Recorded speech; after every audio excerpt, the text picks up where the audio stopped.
இந்த நாளிலே கடந்த வாரத்தில் ஆழத்தின் ஆசீர்வாதம் என்று ஆண்டவர் நம்மோடு பேசினார். பேதுருடைய படகை கண்டார். கடந்த நாட்கள் ஆண்டவர் நட்சத்திரத்தை காண்பித்தார். ஆண்டவர் ஏணியை காண்பித்தார். அவர் படகை ஆமென் அவர் வெறுமையை கண்டார். இந்த காலவேளையில் ஆண்டவர் நம்முடைய வெறுமையை காண்கிறார். உன் கையில் இருக்கிறதை ஆண்டவர் காண்கிறார். உன் இருதயத்தில் குறைவை காண்கிறார். ஹலோ ஹலோ ஹலோ, உன் பிள்ளைய நட்சத்திரமாய் மாற்றப் போகிறாரு. 5 ஸ்டார். ஆமென் ஆமென். எதுவுமே ஸ்டாரை தான் விரும்புவோம், சரிதானா? நீங்க குழந்தைங்களுடைய எக்ஸாம் முடிச்சோன்னே வெரி குட் போட்டு ஒரு ஸ்டாரை போட்டு அந்த குழந்தை ரொம்ப லைக் பண்ணும். ஒரு ஃபேனை வாங்கினா 5 ஸ்டார் இருக்கான்னு பார்ப்போம், சரிதானா? 3 ஸ்டார் வாங்க மாட்டோம், 5 ஸ்டார். கரண்ட் சேவ் பண்ணுமா, அப்படிதானே? ஆமாம். ஒரு மிஷின் வாங்கினா வாஷிங் மிஷின் 5 ஸ்டார் இருக்கான்னு பார்ப்போம். அடுத்தது ஒரு காலேஜ் போனால் அதுக்கு ரேட்டிங் 5 ஸ்டார் இருக்கான்னு பார்ப்போம், சரிதானா? ஒரு ஆமென் சொல்லுங்க. ஒரு ஹோட்டலுக்கு போகணும்னா அதுக்கு 5 ஸ்டார் இருக்கான்னு பார்ப்போம். யார் ரேட்டிங் கொடுக்குறாங்க நீங்கள் பாருங்க. ஒரு டிக்கெட் புக் பண்ணாங்க கூட அதுக்கு ரேட்டிங் கேட்குறாங்க, சரிதானா? நீங்கள் ரேட்டிங் கொடுத்தா அதுக்கு நல்ல ஆமென் வேல்யூ இருக்கும். நான் நினைக்கிறேன் உனக்கு ஒரு ஸ்டாரை கொடுத்துட்டாரு. அவர் தான் ஜீசஸ். அவர் தான் ஜீசஸ். ஆபிரகாமுக்கு காண்பித்தார். ஒரு ஸ்டார் வரும், ஒரு ஸ்டார் வரும். ஆபிரகாமின் குமாரனாகிய ஈசாக்கு, ஈசாக்கின் குமாரனாகிய யாக்கோபு, ஆபிரகாமின் குமாரனாகிய தாவீதின் குமாரனாகிய இயேசு கிறிஸ்துவின் வம்சாவளி. நான் சொல்றேன் ஸ்டார். இயேசு பிறக்கும்போது ஸ்டார் பிறந்தது. யாருக்கு தெரியாது. எத்தனையோ ஆண்டுகளுக்கு முன்பாக ஆபிரகாமை கூப்பிட்டு சொன்னாரு, ஒரு ஸ்டாரும் சந்ததி மாறும். ஆபிரகாமை விசுவாசித்தான். ஆபிரகாம் தேவனை விசுவாசித்தான். அவனுக்கு அது நீதியாய் எண்ணப்பட்டது. இயேசுவை விசுவாசிக்கிற எத்தனை பேரோ அவர்கள் அத்தனை பேர் ஆபிரகாமின் சந்ததியிலே கனெக்ட் பண்ணப்படுகிறார்கள். இன்னைக்கு நான் சொல்றேன், உன் பிள்ளை வேலையில ஸ்டாரா இருக்கும். உன் பிள்ளை படிப்புல இருந்து அது ஸ்டாரா இருக்கும். உன் பிள்ளைகளுடைய ஹெல்த் ஸ்டாரா இருக்கும். ரிசீவ் பண்ணிக்க. Star star. தேவன் உன்னை ஆமென் நிறைவை தரப்போகிறார். ஃபில் பண்ணி அனுப்ப போறார். ஆமென். சார், இந்த காலை வேளையில ஏசப்பா ஒரு ஆமென் யோவான் எழுதின சுவிசேஷத்தின் புஸ்தகத்தை நாம் திருப்பிக் கொள்ளலாம். யோவான் எழுதின சுவிசேஷத்தின் புஸ்தகம் 21ஆம் அதிகாரம் 4ஆம் வசனத்தை வேகமாக எடுத்து வாசிமா. ஹல்லேலூயா. யோவான் 21:4 முதல் சத்தமா. விடியற் காலமான போது இயேசு கரையிலே நின்றார். அவரை இயேசு என்று சீஷர்கள் அறியாதிருந்தார்கள். நன்றாய் கவனிக்கணும். இயேசு சில நேரத்தில் நம்ம வீட்டு கருகாமே வந்து நிற்பார். இயேசு எங்க நிற்கிறாரோ அவர் நிற்பது உங்களுக்கு அது தெரியாமல் இருக்கும். இயேசு அருகாமையில் இருக்கிறாரு. இருக்கிறாரா? இயேசு அருகாமையில் இருக்கிறாரா? ஹலோ, இயேசு அருகாமையில் இருக்கிறாரா? இன்னைக்கு சொல்லு, இயேசு யாருடைய அருகாமையில் இருக்கிறாரோ, இயேசு அருகாமையில் இருக்கிறதை சீஷர்கள் அறியாமல் இருந்தார்கள். ஹலோ ஹலோ, அற்புதம் செய்ய இயேசு அருகாமையில் வந்திருக்கிறார். அற்புதம் செய்ய இயேசு வீட்டிற்குள் வந்திருக்கிறார். இயேசு ஆமென் உன் படிப்பை ஆமென் ஆசீர்வதிக்கும் பிள்ளை பக்கத்தில் வந்திருக்கிறார். यीशु जहाँ है आप नहीं जानते हैं, लेकिन यीशु का चेहरा आप देख नहीं पाएंगे. இயேசுவை பார்க்க முடியாது. அவர் உன் அருகாமையில் நிற்கிறார். அவர் அருகாமையில் நிற்கிறார். இந்த ஆலயத்துக்குள் நிற்கிறார். இன்னைக்கு எத்தனை பேர் சொல்ல முடியும்? அவர் கேட்கிறாரு. வாசி 4வது வசனம் 5. இயேசு அவர்களை நோக்கி, இயேசு அவர்களை நோக்கி, பிள்ளைகளே, புசிக்கிறதற்கு ஏதாகிலும் உங்களிடத்தில் உண்டா என்றார். அதற்கு அவர்கள் ஒன்றுமில்லை என்றார். ஹலோ ஹலோ, இயேசு உயிர்த்தெழுந்த உடனே சீஷரிடத்துல போய் நிக்கிறாரு. இயேசப்பா போய் ஆமென் எப்பா சாப்பிடுறதுக்கு ஏதாவது இருக்குதான்னு கேட்டபோது ஆமென் நான் நினைக்கிறேன் இயேசு எப்பவுமே நம்ம பசி ஆற்றக்கூடிய நல்ல அப்பா. என் பிள்ளையுடைய பசி ஆற்ற நல்ல அப்பா. எத்தனை பேர் சொல்ல முடியும்? என் இயேசு பசி ஆற்றுகிற தேவன். சாப்பிட்றதுக்கு ஏதாவது இருக்கான்னு கேட்கிறாரு. இன்னைக்கு நீ சொல்ல முடியுமா? இது தாய் தான் கேட்பா. தாய்க்கு அப்புறம் மனைவி கேட்பா, சாப்பிட்றதுக்கு ஏதோ வேணுமா, சாப்பிட்றதுக்கு ஏதோ இருக்கா? அந்த தாய்க்கு பிறகு மனைவி தான் என் பசியை ஆற்றக்கூடியவர். இவர்கள் இருவரையும் தாண்டி என் ஆண்டவரின் சாப்பாட்டை நினைக்கிறவர். அப்பா வாயை திறந்து, அப்பா வாயை திறந்து அப்பா வரும். அப்பா சொல்லு, என் சாப்பாட்டுக்கு தான் என் வேலையே, தொழில் பண்றத சாப்பாட்டுக்கு தான். இயேசு கரையில நின்றா, இயேசு கரையில நின்றா. உனக்கு சாப்பிட இருக்கான்னு கேட்கிறாரு. உனக்கு சாப்பிட இருக்கான்னு கேட்ட உடனே அந்த சீஷர்கள் சொன்னா ஒன்றுமே இல்லை. எங்கிட்ட ஒண்ணுமே இல்லை. ஹலோ, எங்கிட்ட இல்ல. ஆண்டவர் சொன்னாரு, ஆமென். 6ஆம் வசனத்தை பாருமா. அப்பொழுது அவர், நீங்கள் படவுக்கு வலதுபுறமாக வலையை போடுங்கள். கைகளை உயர்த்தி ஹல்லேலூயா. ஒரு வலதுபுறம் உண்டு. நான் நிற்கிற இடத்தில் ஆசீர்வாதம் இல்லாத இருந்த போது, என் அன்பு பிள்ளைகளே, கடந்த வாரத்தில் தேவன் நம்மோடு பேசினார். பேதுருடைய படகு வெறுமையா இருப்பதை கண்ட உடனே அப்பா போய் உட்கார்ந்துட்டாரு. என் வீடு வெறுமையா இருந்தா அப்பா வந்து உட்காருவாரு. ஆமே இல்லையா? எங்க வெறுமை இருக்கோ அங்க அப்பா வந்து உட்காருவாரு. நான் ஒன்னு சொல்லட்டுமா? இப்ப இயேசு வராரு. இவங்க சாப்பிடக்கு ஒண்ணுமே இல்லாம படகுல வலைய போட்டு நிக்கிறாங்க. மீன் இல்லையே, புசிக்கிறதுக்கு ஒண்ணு இல்லையான்னு நடுக்கடல நின்று கொண்டு இருக்கிற சீஷர்களை பார்த்து இயேசு கேட்கிறாரு, சாப்பிட ஏதாவது இருக்கான்னு. நான் நினைக்கிறேன், உங்களுக்கு தெரியுமா? படகு ஓட்டிகளை கேட்டு பாருங்க. அவங்களுடைய லைஃப் ஸ்டைல் என்னன்னா, அவங்க மீன் பிடிக்கிறதுக்கு முன்னாடியே சாப்பாட்டுக்கான பாத்திரங்களை, ஸ்டவ்வு, அரிசி, பருப்பு எல்லாத்தையும் அவங்க போட்டிலேயே கொண்டு போய் 10 நாள் 20 நாள் ஆழ்கடலுக்கு போயிடுவாங்க. நான் ஒரு மீனவர்கிட்ட பேசினேன். அவர் சொன்னார், ஐயா நான் 10 நாள் 20 நாள் எல்லாம் போய் எங்கே போயிடுவேன்? நடுக்கடலில். கவனிக்கிறீங்களா? ஹலோ, ஆமாம், நடுக்கடலை போய் நிற்பாங்களாம். அப்போ அங்கே நின்று மீனை பிடிச்சி, பெரிய மீன், சிறிய மீன், எல்லா மீனை பிடிச்சி ஃப்ரீசரில் போட்டு பாக்ஸில் ஐஸ் பெட்டி வச்சுருப்பாங்க. அதில் போட்டு கொண்டு வருவாங்களாம். ஒரு 10 நாள் 20 நாளெல்லாம் ஆயிருங்க போய் வர. நான் சொல்கிறேன், நான் நினைக்கிறேன், இப்போ கரையில் இருந்து நின்று பார்க்குற தூரத்தில் தான் இவங்க இருக்கிறாங்க. கையை உயர்த்தி இதெல்லாம் கற்பனை பண்ணுங்க, அப்போ புரியும். அப்போ இயேசு கூப்பிட்டா கேட்குற அளவுக்கு தூரத்தில் இருக்காங்க. கையை உயர்த்தி. அவங்க சொல்றது இங்க கரையில நிக்கிற இயேசுக்கு கேட்கிற அளவுக்கு தான் தூரத்தில் நிக்கிறாங்க. இயேசு சொன்னாரு, நீ நிக்கிற இடத்துல வலது பக்கம், கையை உயர்த்தி, நீ நிக்கிற வலது பக்கம். நான் சொல்லட்டுமா? சில நேரத்தில் நான் நிக்கிற இடத்துல ஆசீர்வாதத்தை தருவாரு.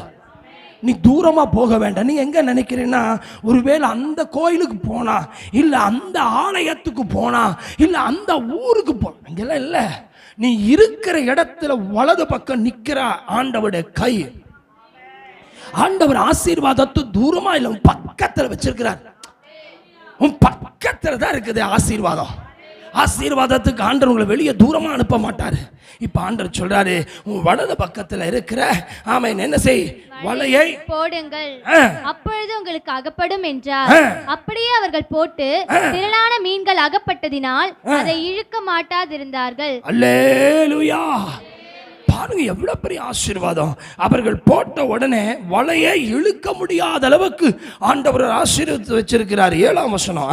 ஆதலால் இயேசுவுக்கு அன்பாயிருந்த சீஷன் பேதுருவை பார்த்து, அவர் கர்த்தர் என்றான். அவர் கர்த்தர் என்று சீமோன் பேதுரு கேட்டவுடனே தான் வஸ்திரமில்லாதவனாய் இருந்தபடியினால் தன் மேற்சட்டையை கட்டி கொண்டு கடலிலே குதித்தான். மற்ற சீஷர்கள் கரைக்கு ஏறக்குறைய 200 முழ தூரத்திலே இருந்தபடியினால். பாருங்க, 200 முழம்னா ரொம்ப பக்கம் தான். அந்த கூப்பிடுற தூரம் 100 200 முழம் அப்படின்னா 100 அடி 200 அடி பக்கம் தான் இருக்கிறாங்க. படவிலிருந்து கொண்டே மீன்கள் உள்ள வலையை இழுத்து கொண்டு வந்தார்கள். மீன்கள் உள்ள வலையை இழுத்து கொண்டு வந்தார்கள். அவர்கள் கரையிலே வந்திறங்கின போது கரி நெருப்பு போட்டிருக்கிறதையும் அதன் மேல் மீன் வைத்திருக்கிறதையும் அப்பத்தையும் கண்டார்கள். இயேசு அவர்களை நோக்கி, நீங்கள் இப்பொழுது பிடித்த மீன்களில் சிலவற்றை கொண்டு வாருங்கள் என்றார். சீமோன் பேதுரு படவில் ஏறி 153 பெரிய மீன்களால் 153 பெரிய மீன்களால் நிறைந்த வலையை கரையில் இழுத்தான். இத்தனை மீன்கள் இருந்தும் வலை கிழியவில்லை. அடுத்தது ஹல்லேலூயா. இயேசு நோக்கி, வாருங்கள் போஜனம் பண்ணுங்கள் என்றார். கைகளை உயர்த்தி ஒரு அல்லேலூயா சொல்லுங்களேன். அவர்களுக்கு சாப்பாடு ப்ரிப்பேர் பண்ணிட்டார் ஆண்டவர். பிரதர் கவனிக்கிறீங்களா? எப்படிங்க? ஃபர்ஸ்ட் ஆண்டவர் யாரை கேட்டாரு? சாப்பிட்றதுக்கு கேட்டது, உங்கள்கிட்ட கேட்டது உங்களுக்கு கொடுக்கறதுக்காக தான். ஒன்றும் இல்லைன்னு ஆண்டவர்கிட்ட உண்மையை சொல்லிருங்க, அப்பா உங்க வீட்டை நிரப்புவாரு. அவர்கள் வர்றதுக்கு முன்னாடி அவர்கள் கையில 153 பெரிய மீன்கள் அவர்கள் கையில பிடிச்சிருந்தாங்க. அந்த மீன்கள் பாருங்க கவுண்டிங்கோட. ஆமே 1 2 3 இல்ல. நம்ம ஆமே குத்து மதிப்பா ஆண்டவர் கணக்கு வைக்கல. ஆமே அவர்கள் என்ன வச்சிருக்கிறார் ஆண்டவர்? அவன் 153 மீன், ஒண்ணுமே மீன் இல்லை. இப்ப இவனுக்கு சாப்பிடவும் வச்சுட்டாரு. இன்னைக்கு ஆண்டவர் எவ்வளவு பெரிய நல்லவ தேவன். இன்னைக்கு சொல்லட்டுமா, உங்ககிட்ட இல்லைன்னு சொன்னா உன்னை கொடுக்கிற நல்ல ஒரு தேவனாகும். ஆமென். பாருங்க, அப்ப கடலின் ஆழத்துல போக சொன்னார் பேதுருவே. ஆனால் கடலுடைய 200 முழ தூரத்திலையும் ஆண்டவர் ஆசீர்வாதத்தை வச்சிருந்தாரு. நான் சொல்லட்டுமா, அவன் பசியோட வந்தான். சாப்பிடுவதற்கு மீன், சுட்ட மீன் ஆண்டவர் பெற்றவனை சாப்பிட வச்சாரு. இன்னைக்கு சொல்லட்டுமா, அப்பத்தையும் மீனை என்ன செஞ்சாரு? அவர்களுக்கு சாப்பிட கொடுத்தாரா? இன்னைக்கு எத்தனை பேர் சொல்வீங்க, ஆண்டவரே எங்க வீட்டில் ஆகாரம் இல்லாம நாங்க இருக்கிறோம், எங்களுக்கு புசிப்பதற்கு இல்லை என்று சொல்லி நாங்க இருக்கிறோம், எங்க வீட்டை நிரப்புங்க. பிரதர், ஆமா, நீ வீட்டை நிரப்பணும். பிசாசு வீட்டில் ஆகாரம் இல்லாதபடிக்கு உன்னை என்ன செய்வான்? உன்னை வெறும் கையாய் அனுப்ப விரும்புவான். ஆண்டவன் வெறுமையாய் விரும்புவதில்ல, உன்னை நிரப்பி அனுப்ப கர்த்தர் விரும்புகிறார். ஆமென். பாருங்க, இன்னொரு இடத்தை நம்ம திருப்பிக் கொள்ளலாம். ஆமென். வாசிங்க 1 ராஜாக்களின் புஸ்தகம். ஆமென். 1 ராஜாக்களின் புஸ்தகம் 17ஆம் அதிகாரத்தை நாம் திருப்பிக் கொள்ளலாம். 1 ராஜாக்கள் 17ஆம் அதிகாரம் 8ஆம் வசனம் முதல் வாசிமா. அல்லேலூயா. அப்பொழுது கர்த்தருடைய வார்த்தை அவனுக்கு உண்டாயிற்று. ஆமென். 1 ராஜாக்கள் 17ஆம் அதிகாரம் 8ஆம் வசனம் முதல் வாசிமா. அவர் எழுந்து சீதோனுக்கு அடுத்த சாரிபாத் ஊருக்கு போய் அங்கே தங்கியிரு, உன்னை பராமரிக்கும்படி அங்கே இருக்கிற ஒரு விதவைக்கு கட்டளையிட்டேன் என்றார். ஆமென். அப்படியே அவன் எழுந்து சாரிபாத்துக்கு போனான். அந்த பட்டணத்தின் ஒளிமுக வாசலுக்கு அவன் வந்தபோது அங்கே ஒரு விதவை விறகு பொறுக்கி கொண்டிருந்தாள். அவன் அவளை பார்த்து கூப்பிட்டு, நான் குடிக்கிறதற்கு கொஞ்சம் தண்ணீர் ஒரு பாத்திரத்தில் எனக்கு கொண்டு வா என்றான். கொண்டு வர அவள் போகிற போது அவன் அவனை நோக்கி கூப்பிட்டு, கொஞ்சம் அப்பமும் உன் கையிலே எனக்கு கொண்டு வா என்றான். அதற்கு அவள், பானையிலே ஒரு பிடி மாவும் களையத்தில் கொஞ்சம் எண்ணெயுமே அல்லாமல் என்னிடத்தில் ஒரு அடையும் இல்லை என்று உம்முடைய தேவனாகிய கர்த்தருடைய ஜீவனை கொண்டு சொல்லுகிறேன். இதோ நானும் என் குமாரனும் சாப்பிட்டு செத்து போக அதை எனக்கும் அவனுக்கும் ஆயத்தப்படுத்துகிறதற்கு 2 விறகு பொறுக்குகிறேன் என்றாள். அல்லேலூயா. அப்பொழுது எலியா அவளை பார்த்து, பயப்படாதே, நீ போய் உன் வார்த்தையின்படி ஆயத்தப்படுத்து. ஆனாலும் முதல் அதிலே எனக்கு ஒரு சிறிய அடைய பண்ணி என்ன செய், என்னிடத்துல கொண்டு வா, பின்பு உனக்கும் உன் குமாரனுக்கும் பண்ணலாம். நீங்களா இருந்தா என்ன செய்வீங்க சொல்லுங்க? கொடுக்க மாட்டேன். ஃபர்ஸ்ட் என் பையனுக்கு சாப்பாடுயா, அவன் பசியை ஆச்சணும், நானே இதை சாப்பிட்டு சாக போறேன். அதுக்கடையில ஊழியக்காரன் வந்து என்ன கேட்கிறான்? சாப்பாட்டுக்கு வேணும் கேட்கிறான். நல்லா கவனிங்க, அங்க சீஷரிடத்துல இயேசு வந்து கேட்கிறாரு. என்ன கேட்டாரு? புசிப்பதற்கு தாங்கிறாரு. எதுக்கு? அவனை ஆசீர்வதிப்பதற்கு தான் கேட்டாரே அல்லாம இயேசு இவனுக்கு சாப்பாடு வேணும்னு அவருக்கு கேட்கல. பிரதர், இங்க பாக்குறோம் ஆண்டவர் ஊழியக்காரன் அனுப்புறாரு. ஊழியக்காரன் எதுக்கு அனுப்புறாரு? உன் பாத்திரத்தை நிரம்ப ஆசீர்வதிக்கப்படணும், உன் பாத்திரத்தை நிரப்பணும், உன் எண்ணெய் நிரப்பணும். யோசிச்சு பாருங்களேன், ஆண்டவர் வெறுமையான வீடு, காலியான பாத்திரம், அவன் புருஷன் இல்லை, மனைவி மட்டும், அந்த பொண்ணு மட்டும் அந்த குழந்தைய வச்சு பராமரிச்சுட்டு இருக்கிறா. இந்த வீட்டில் இயேசு எதுக்கு அனுப்பணும்? தேவன் எதற்கு அனுப்பணும்? நான் உன்னை சொல்லட்டுமா? இன்றைக்கு நான் உன்னை சொல்லுறேன், அருமையான தேவ பிள்ளையே, ஒரு வீடு கரீப் வீடு, அவன் ஏழை வீடு, அந்த வீட்டில் அப்பம் இல்லைன்னு ஆண்டவருக்கு தெரியுமா தெரியாதா? சொல்லுங்க. தெரியும். ஆனா ஆண்டவர் கட்டளை கொடுக்கிறது, பணக்கார வீட்டை நோக்கி ஊழியனை அனுப்பவில்லை. உன்னுடைய ஏழ்மையை அறிந்து கர்த்தர் உன்னை ஆசீர்வதிப்பதற்கு ஒரு ஊழியனை அனுப்புகிறார். இன்றைக்கு உன் ஊழியக்காரன் வரானா உன்னை ஆசீர்வதிக்க வரான். உன்னை சாப்பிட்டு உன்னை முடிப்பதற்கு அல்ல, உன்னை உருவாக்க வருகிறான். ஆண்டவரே, இன்றைக்கு நான் உன்னை சொல்லட்டுமா? சாரிபாத் வீட்டில் எத்தனையோ விதவைகள் இருந்தாங்க, ஆனால் கர்த்தருக்கு பயந்து வாழ்கிற ஒரு குடும்பத்தை கர்த்தர் கண்ணோக்கி பார்க்கிறார். இன்றைக்கு அருமையான தேவ பிள்ளையே, உன் பிள்ளையை குறித்து ஒரு கலக்கத்தோடு, உன் எதிர்கால உன் குழந்தையை குறித்து ஒரு பாரத்தோடு வந்திருக்கிற உன்னை பார்த்து கர்த்தர் சொல்றாரு, என் பிள்ளையை நான் எப்படி வளர்த்துவேன், என் பிள்ளையை எப்படி பராமரிப்பேன், என் பிள்ளையினுடைய எதிர்காலம் எப்படி இருக்கும், என் பிள்ளைக்கு ஃபியூச்சர் இல்லையே அப்படின்னு ஒரு பாரத்தோடு வந்திருக்கிறையா? இன்னைக்கு கர்த்தர் உங்களை பார்த்து அனுப்புகிற இடம் ஒரு ஏலியாவை அனுப்புகிற அந்த கர்த்தர், பிரதர் உங்களுக்கு ஒரு ஊழியக்காரனை வைத்திருக்கிறார் என்றால் உன் பாத்திரம் நிரப்ப. உன் வெறுமையை அவர் கண்டார், உன் வீட்டில் வெறுமையை கண்டார், உன் கையினுடைய வெறுமையை கண்டார். ஆமென். புசிப்பதற்கு இல்லை என்பதை அறிந்தார். இன்றைக்கு ஆவியானவர் உன்னோடு பேசுகிறார். உன் வாழ்க்கையை அவர் நிரப்புவதற்கு தேவன் ஊழியக்காரனை அனுப்புகிறார். எலியா பார்த்து கேட்கிறார், முதலாவது எனக்கு சாப்பிட கொண்டு வா. பிரதர் அழகா சொன்னாரு, ஃபர்ஸ்ட் என் பையன் தான் சாப்பிடணும், என் குடும்பம் ஆசீர்வதிக்கப்படணும், அதுக்கப்புறம் ஊழியக்காரனை பார்த்துக்கலாம். ஆனால் நான் சொல்லட்டுமா, அவன் கொடுக்க வந்தவன் கேட்க வந்தவன் ஆண்டவருடைய கட்டளையை அறிந்தான். கொடுக்கிறவருக்கு அவளுக்கு கட்டளை கொடுக்கப்படலை. அவன் நினைக்கல, அவளுக்கு தெரியாது அது ஆண்டவருடைய கட்டளை, அதில் தான் அந்த ஊழியம் வரான்னு. நீங்கள் நினைக்கிறீங்க உங்கள் ஊழியக்காரன் வீட்டுக்கு விசிட்டிங் வரான்னா உன் கையில் ஒரு 50 100 கொடுத்து விட்டா அவன் சந்தோஷமாக போவான். ஒரு பெட்ரோலுக்காவது ஆகுமே. ஹலோ, உன் பெட்ரோலுக்காவது இந்த ஊழியக்காரனுக்கு ஆகட்டும்னு 50 100 நீ எண்ணி கொடுக்குற பார்த்தியா? அதனால தான் நீ 50 100ஆவே வாழ்ந்துட்டு இருக்கிற. உன் ஆசீர்வாதம் வீட்டுக்கு வரமாட்டேங்குது. ஊழியக்காரனுக்கு நீ கொடுக்கலையா?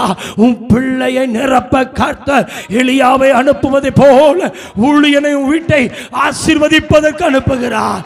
நீ நினைக்கிற ஊழியக்காரன் வந்துட்டானே, இன்னைக்கு மனம் கோணி இன்னைக்கு நினைக்கும் போது உன்னுடைய இருதயத்தில் எப்படி இருக்கு தெரியுமா? அவர் அப்புறம் வர சொல்லு, நாளைக்கு வர சொல்லு, நமக்கு இப்ப டைம் இல்லை, ஃப்ரீ டைம்ல அவர் வர சொல்லு, எனக்கு ஃப்ரீயா இருக்குமா, நீ வான் கூப்பிடுறீல, உன் ஆசீர்வாதம் தூரமா போயிட்டே இருக்குது. ஆண்டவருடைய கட்டளை ஊழியக்காரன் அனுப்புறாருன்னா எனக்கு எப்ப வெறுமைன்னு அவருக்கு தெரியும், எப்ப நான் இல்லாம இருக்குன்னு அவருக்கு தெரியும். ரெடியா இருக்கியா? என் பிள்ளையும் நானும் சாப்பிட்டு சாக போகிறேன் விறக பொறுக்கிற நேரத்தில். ஆமென். இன்னைக்கு நான் உன்னை சொல்லட்டுமா?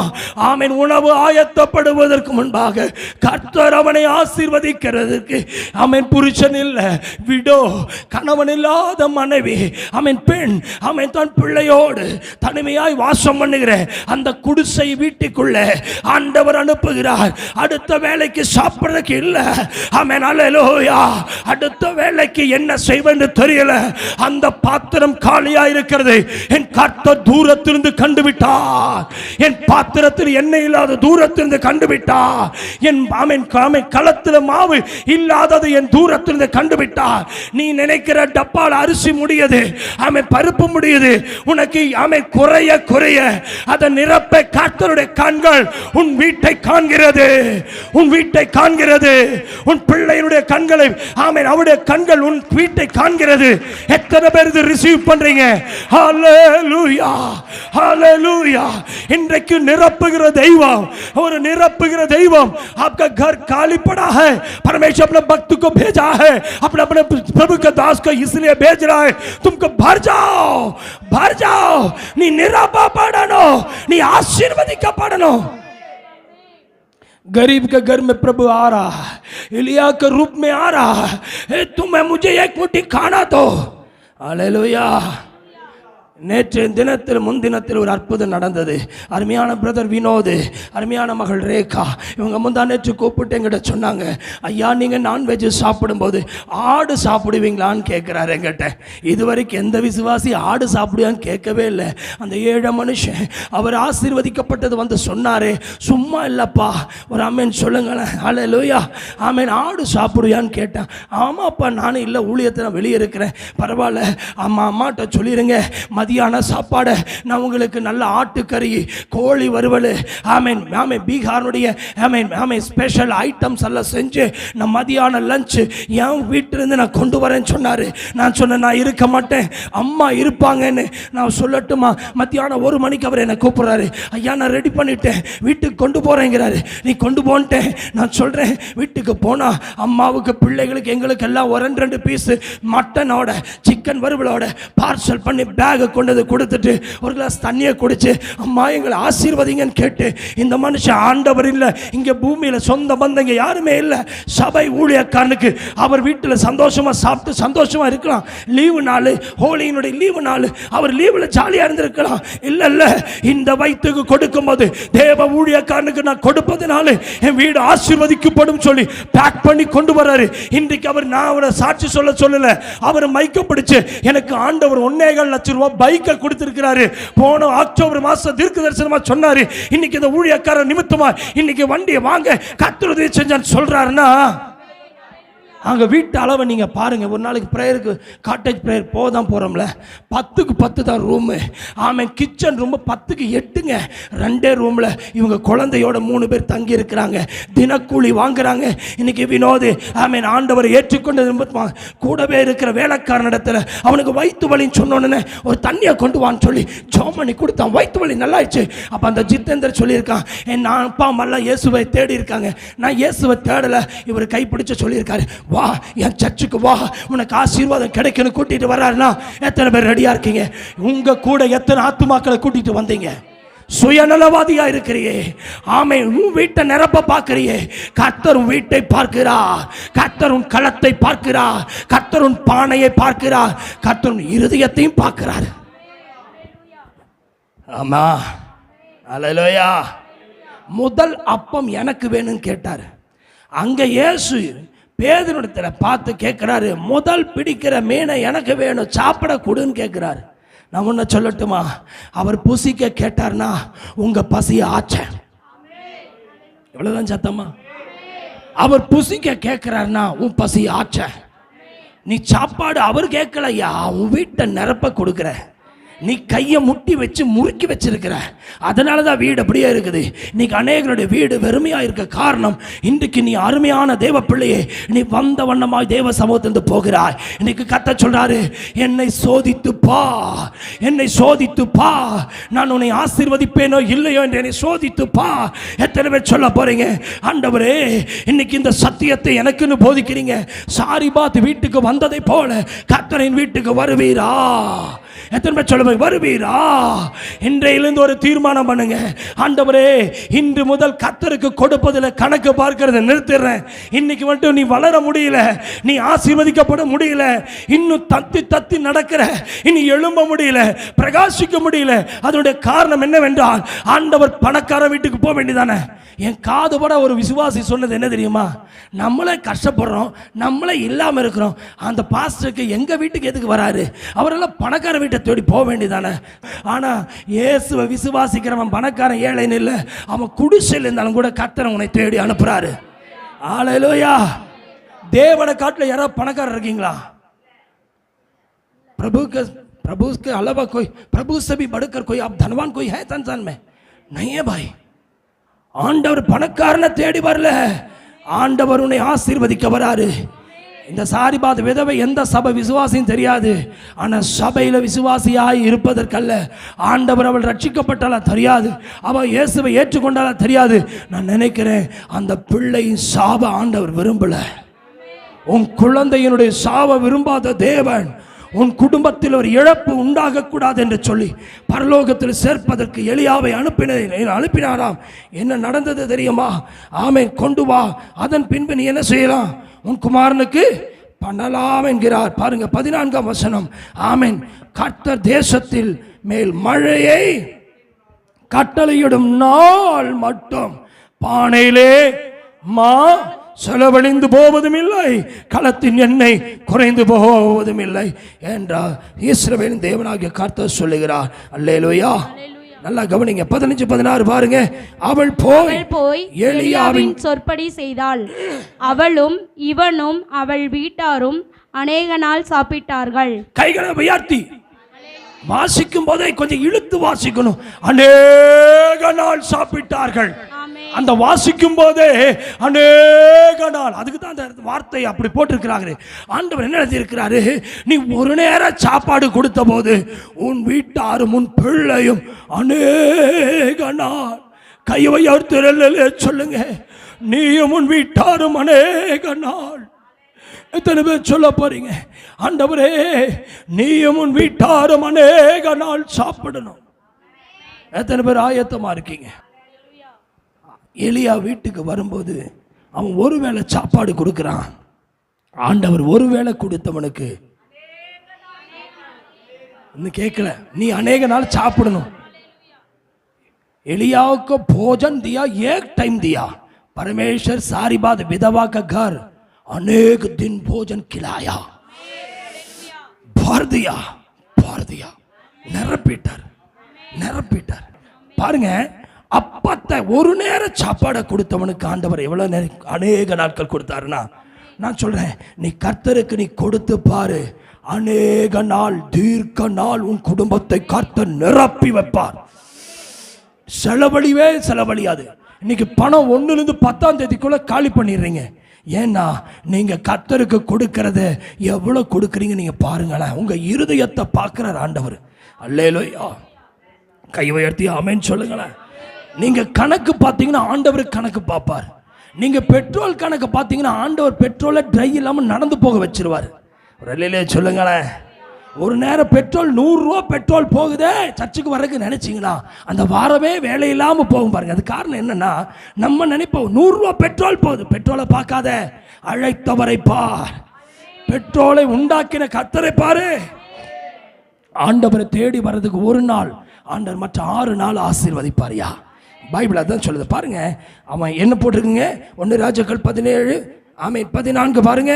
ஆமென். அவர் மழையை கட்டளிடும் நாள் மட்டும் பானையிலே மா செலவழிந்து போவும் இல்லை, கலசத்தில் எண்ணெய். அதே மாதிரி 15ஆம் வசனத்தை வாசிங்களேன். அவள் போய் எலியாவின் சொற்படி செய்தாள். கைகளை உயர்த்தி ஒரு அல்லேலூயா சொல்லுங்களேன். கையை உயர்த்தி அல்லேலூயா சொல்லுங்கன்னா, யார் சொற்படி செய்தாலும் ஊழியக்காரன் சொல்ற நான் இது கேட்கணும். கேட்காத, நீ சொல்றது யாரும் கேட்க மாட்டான். ஊழியக்காரன் சொல்றது நீ கேட்டினா நீ சொல்றது உலகம் கேட்கும். என் பொண்டாட்டி என் பேச்சே கேட்க மாட்டான். நீ கேட்கறியா? புருஷன் மனைவி சொல்லுவேன், என் புருஷன் என் பேச்சே நீ கேட்டியா? ஆண்டவருடைய சொல்ல உன் பிள்ளைங்க சொல்படி கேட்க நீ கேட்கறியா? ஆண்டவருடைய வார்த்தைய பைபிள் சொல்லுது. எலியா சொன்னத சாரிபாத் விதவை செய்தாள். நீ கர்த்தருடைய ஊழியக்காரன் மூலமா வருகிற வார்த்தைய, தெய்வ வார்த்தையை எடுத்து நீ செஞ்சினா உன் வீடு நிரப்புவார். சொல்ல நிரப்புவாரு, உன்னை நிரப்புவாரு. பைபிள் சொல்லுது, மா செலவழிந்து போகலையா, எண்ணெய் என்ன ஆகலையா? மா செலவழியில கலசத்துல எண்ணெய் குறைந்து போகவே இல்லையா. 15ஆம் வசனத்தை பாருங்க. அவள் போய் எலியாவின் சொற்படி செய்தாள். அவளும் இவனும் அவள் வீட்டாரும் அநேக நாள் சாப்பிட்டார்கள். கைகளை தட்டி விடாமன்னு சொல்லுங்க. அநேக நாள் சாப்பிட்டார்கள். எலியாவுக்கும் ஆமென் சொன்னதை கேட்டவுடன், எலியாவின் வார்த்தை சொன்னதை செய்தபடியினாலே பானையில மாவு செலவுல ஆமை குறைந்து போகல, அநேக நாள் அவர்கள் சாப்பிட்டார்கள். பைபிள் சொல்லுகிறது ஆமென். 1 கொரிந்தியர் 13ஆம் அதிகாரம் 10ஆம் வசனத்தை பாருங்க.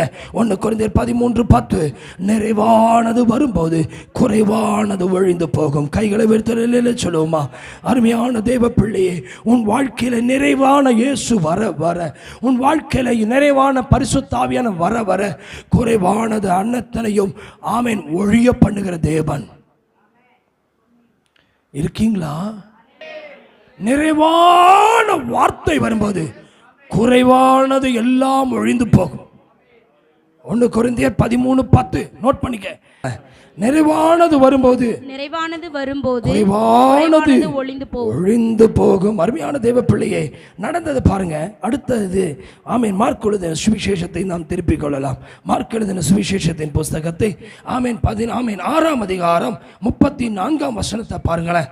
ஆமீன். நாம் முதலாவது பார்த்தோம். ஆமீன். முதலாவது இயேசு கிறிஸ்து சீஷர்களிடத்தில் கடந்து சென்றார். புசிப்பதற்கு ஏதாவது இருக்கான்னு கேட்டானே, இல்லைன்ட்டாங்க. இப்ப அடுத்தது இயேசு போறாரு. ஆமீன். யாருடைய வீட்டுக்கு போனாரு?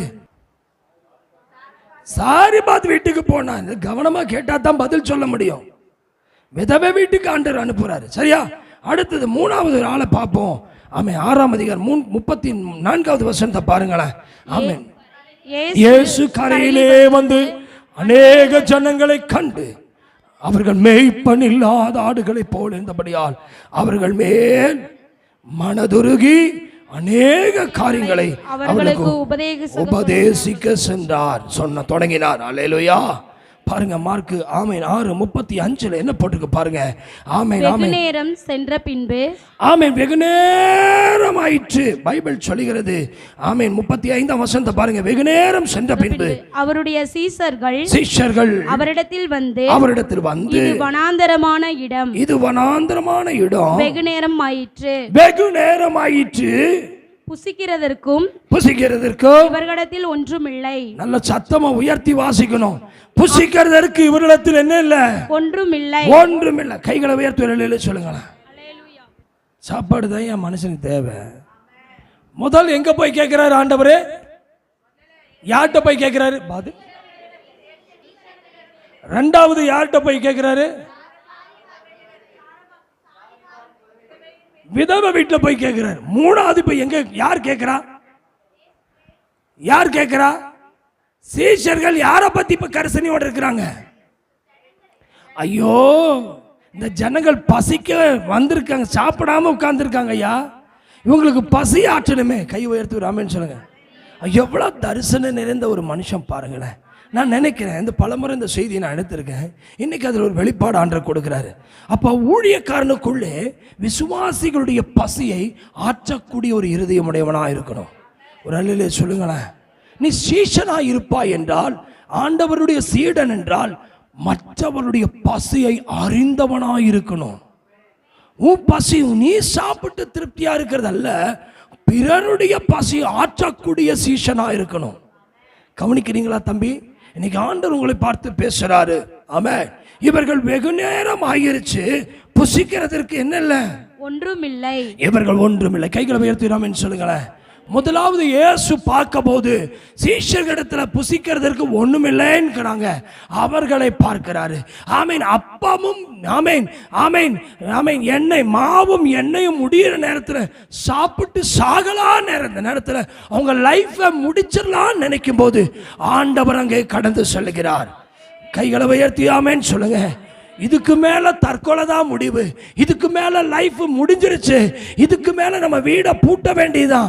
இதுக்கு மேல நம்ம நன்மையை பார்க்க முடியாது.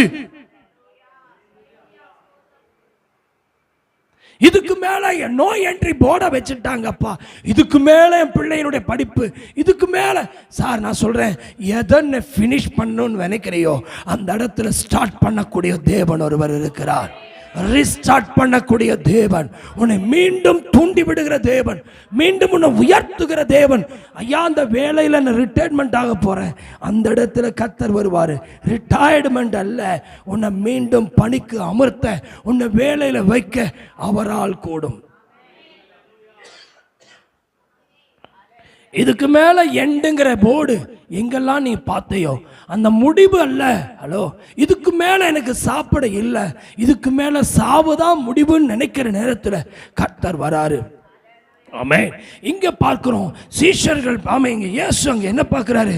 இவர்கள் ஜனங்களை கண்டு 34ஆம் வசனம் மார்க் 6:34. இயேசு கரையிலே வந்து அநேக ஜனங்களை கண்டு அவர்கள் மேய்ப்பன் இல்லாத ஆடுகளை போல, நான் சொல்லட்டுமா, அவர்கள் மேல் மனதுருகுகிறார். Hello, கவனிக்கிறீங்களா sir?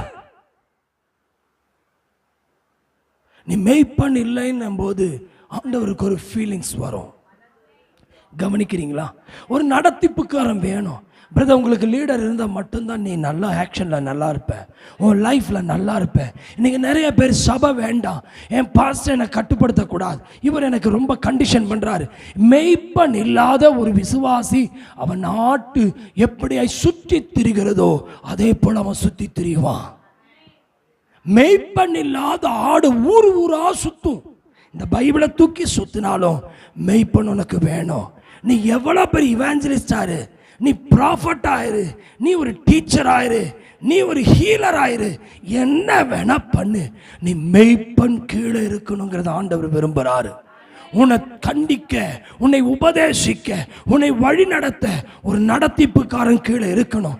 உன்னை கைட் பண்ணக்கூடிய ஒரு தேவ மனுஷன் கூட நீ அண்டர்ல இருக்கணும். அது ஆண்டவர் விரும்புகிறார். பாருங்களேன், ஜனங்கள் மெய்ப்பன் இல்லாத ஆடுகள். மெய்ப்பன் இல்லாத ஒரு ஆடு கூட்டத்தை கற்பனைக்கு கொண்டு வந்து பாருங்க.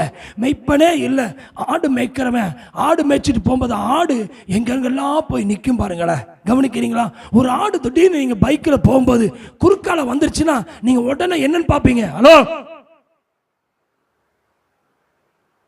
சொல்லு, பதில் சொல்லுங்க. ஒரு பைக்கில் போறீங்க, திடீர்னு ஆடு குறுக்கால வந்துருச்சு, என்ன பார்ப்பீங்க நீங்க?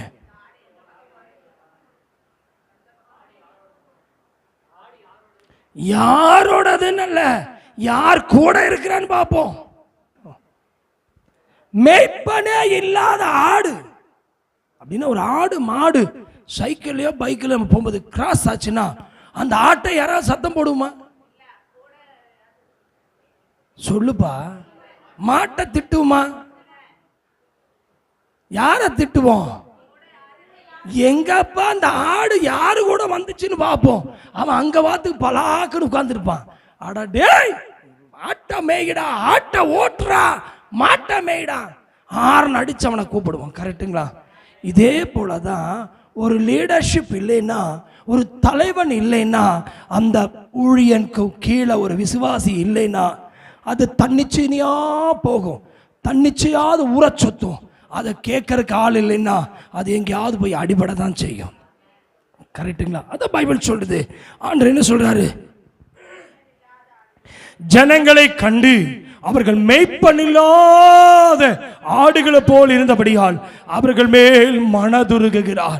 அநேக காரியங்களை அவர்களுக்கு உபதேசிக்க தொடங்கினார். அப்பொழுது சீஷர்கள் இவர்கள் வனாந்தரத்தில் சாப்பிட ஒன்று இல்லைன்னு சொன்ன உடனே பாருங்க, 36ஆம் வசனம் பாருங்க. ஆமே, புசிக்கிறதற்கும் இவர்களிடத்தில் ஒன்றுமில்லை. ஆகையால் இவர்கள் சுற்றி இருக்கிற கிராமங்களுக்கும் ஊர்களுக்கும் போய் தங்களுக்காக அப்பங்களை வாங்கிக் கொள்ளும்படி இவர்களை அனுப்பிவிட வேண்டும் என்றார்கள். பாருங்க, சீஷர்கள் சொல்றாங்க, இயேசுவே இவங்களை சாப்பாட்டுக்கு ஏதாவது வழி பண்ணணும்னு சொல்லிட்டு இவங்களை சாப்பாட்டுக்கு கொஞ்சம் இன்டர்வல் கொடுங்க. நீங்க பாட்டுக்கு நான் ஸ்டாப்பா பிரசங்கம் பண்ணிட்டு இருக்கிறீங்க, இவங்களுக்கு பசிக்குது அப்படின்னு யாருக்குள்ள இப்ப கவலை வந்துருச்சு? சொல்லுங்களேன். நீங்க கவனிச்சு பாருங்க, பிரசங்கத்தை கேட்கிற நேரத்தில் இந்த குழந்தை மேல அம்மாவுக்கு கரிசனை வந்துட்டே இருக்கும். பார்த்துட்டே இருப்பான். ஏதாவது குறும் பண்றாளா, அழுகிறாளா? அந்த நேரத்தில் அழுகிறான்னு தெரிஞ்சாலும் உடனே என்ன பண்ணுவோம்? குழந்தைய கூட்டிட்டு பிஸ்கப் கரெக்டாக பேக்கில் வச்சுருப்போம், படக்குன்னு எடுத்து வாயில் விட்டுவோம். தின்னு, சத்தம் போடக்கூடாது. நான் நினைக்கிறேன் இன்டர்வலே இல்லாமல் கேப்பே இல்லாமல் ஒரு பிரசங்கம் பண்ணிட்டு இருக்கிறாரு. கவனிக்கிறீங்களா? இந்த பிரசங்கத்தை வாயை புலந்து இருக்கும்போது, எல்லாரும் செய்தியை கேட்டு ஆழ்ந்து இருக்கும்போது நம்ம தலைவர்களுக்கு எப்படி வந்துருச்சுங்க? வயிற்று பசி மேலே ஆமேன் கவலை வந்துருச்சு. ஒரு அலையிலே சொல்லுங்களேன். சீடர்களுக்கு பசி, இவர்களுக்கு இந்த வந்தவங்களுக்கு பசியோடு இருக்காங்களேன்னு சொல்லும்போது, அப்போ புசிக்கிறது ஏதாவது கொடுக்கலாம், எங்கேயா கூட்டிகிட்டு போகலாம், இவங்களை எங்கேயா அனுப்புங்க ஆண்டவரே, இங்கே பக்கத்தில் கிராமம் ஒன்றும் இல்லைன்னு சொல்லும்போது 38ஆம் வசனம் பாருங்க. அப்போ உங்களிடத்தில் எத்தனை அப்பங்கள் உண்டு போய் பாருங்கள் என்றார். அவர்கள் பார்த்து வந்து 5 அப்பம் 2 மீன் என்றார்கள். 39 பாருங்க. அப்பொழுது எல்லாரும் பசும்புலின் மேல் பந்தி பதியாய் உட்கார வைக்கும்படி அவர்களுக்கு கட்டளையிட்டார். 40 பாருங்க. அப்படியே வரிசையாய் 100 பேராய் 50 பேராய் உட்கார்ந்தார். அவர்கள் 5 பேர் அந்த 5 அப்பங்களையும் 2 மீன்களையும் எடுத்து வானத்தை பார்த்து ஆசீர்வதித்து அப்பங்களை பிட்டு அவர்களுக்கு பரிமாறும்படி தம்முடைய சீஷர்களுக்கு கொடுத்தார். அப்படியே 2 மீன்களும் எல்லாரும் பங்கிட்ட. 42 என்ன போட்டிருக்கீங்க? எல்லோரும் சாப்பிட்டு திருப்தி அடைந்த. 43 மேலும் அப்பங்களிலும் மீன்களிலும் மீதியான துணிக்கு 12 கூடை நிறைய எடுத்தார்கள். அப்பம் சாப்பிட்ட புருஷர்கள் ஏறக்குறைய எத்தனை பேர் இருந்தாங்களா? 5000 பேர் இருந்தார். கைகளை வைத்து சொல்லுங்க. அப்ப நல்லா கவனிங்க. இயேசு இவர்களிடத்துல என்ன இருக்குன்னு பார்க்கும்போது, ஆமென், 5 அப்பமும் 2 மீனும் மட்டும் இருக்குது. 5 அப்பம், ஒரு அப்பம் 5000 பேர், 5 அப்பம் 5000 பேர் போஷிக்கத்தக்கதாக ஆண்டவர் ஆசீர்வதித்தார். என்ன செய்தார் தெரியுமா? தன் கையில் இருந்த போது அந்த 5 அப்பம், ஆனா ஆண்டவர் கையில கொடுத்த உடனே அது 5000ஆய் மாறுகிறது. நம்ம ஒன்று சொல்லட்டுமா? உன் கையில் வச்சிருந்தா அது 5 ரூபாவாக இருக்கும், 50 இருக்கும், அது 500 இருக்கும், 5000 இருக்கும். ஆனா கர்த்தர் கைக்கு அதுக்கு போச்சுன்னா அது பெருகும், அது பெருகும். அவர் ஆசீர்வதிப்பாரு. இந்த பணம் பூமிக்குரியதுங்க. சரி, பணம் எல்லாவற்றுக்கும் உதவுன்னு பைபிள் போட்டிருக்குது. அந்த பணம் யாரு தந்ததுங்க? கர்த்தரா? பூமியில பணம் அச்சடிக்கிற மிஷின் இருக்குதுங்க. அந்த பணம் கர்த்தருக்கென்று கொண்டு போகும்போது ஆண்டவர் அதை 5000 மாற்றுகிறார். 5000 மாறணும்னா பிரதர் கவனிக்கிறீங்களா? அதை கர்த்தரிடத்துல கொண்டு வாங்க, கர்த்தரிடத்துல கொண்டு வாங்க. உங்க வீடு நிரம்ப முடியாக உன் 12 கூட எடுக்கத்தக்க மீதம் எடுக்க செய்தார். நான் ஒன்ன சொல்லட்டுமா, இன்னைக்கு 5 அப்பத்தை அவன் கையில் வச்சிருந்தா 5 தான் இருந்திருக்கும். கர்த்தரிடத்துல கொடுத்ததுனால 5000 பேர் சாப்பிட்டாங்க. கூடவே 12 கூட நிரம்ப ஆண்டவர் ஆசீர்வதிச்சார். இன்னைக்கு நிறைய பேத்துக்கு சேவிங் அமௌண்ட் இருக்கிறவங்க மட்டும் கை வைத்து வெளியிலே சொல்லுங்களேன்.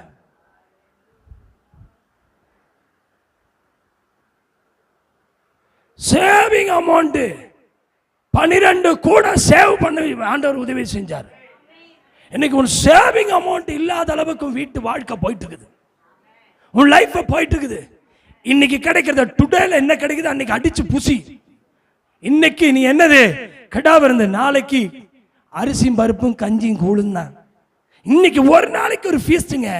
நாளைக்கு உங்க லைஃப்ல 12 கூட எடுக்கணும்னா மீதம் எடுக்க முடியலைங்க. திடீர்னு ஒரு ஹாஸ்பிட்டல் செலவு வந்துருச்சு. அடுத்த முறை கை நீட்டி வட்டிக்காரன் இருக்கிறான்ல, சக்தி ஃபைனான்ஸ்காரன் இருக்கிறான், அப்படி ஒருத்தர் இருக்கான்னு கேட்காதீங்க, நானா ஒரு சொல்றேன். சக்தி ஃபைனான்ஸ்காரன் இருக்கிறான், ஸ்ரீராம் இருக்கான். ஸ்ரீராம் ஃபைனான்ஸ்காரனை கூப்பிடு, அவனை கூப்பிடு, இவனை கூப்பிடு. அவனே சொல்லுவான், எத்தனை தான் நீ வட்டிக்கு வாங்குவ, நீ சர்ச்சுக்கு போய் என்ன பிரயோஜனம்?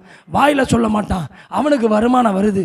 நீ சம்பாதிக்கிறதெல்லாம் போய் ஸ்ரீராமுக்கு கொடுத்துட்டு இருக்கிற, நீ சம்பாதிக்கிறதெல்லாம் போய் கணேஷுக்கு கொடுத்துட்டு இருக்கிற. அப்படி ஒருத்தர் இருக்கான கேட்டால் தெரியாது, நானா சொல்றேன். அல்லேலூயா. இந்த ஃபைனான்ஸ்காரனுக்கெல்லாம் கொண்டு போய் கொடுத்துச்சு.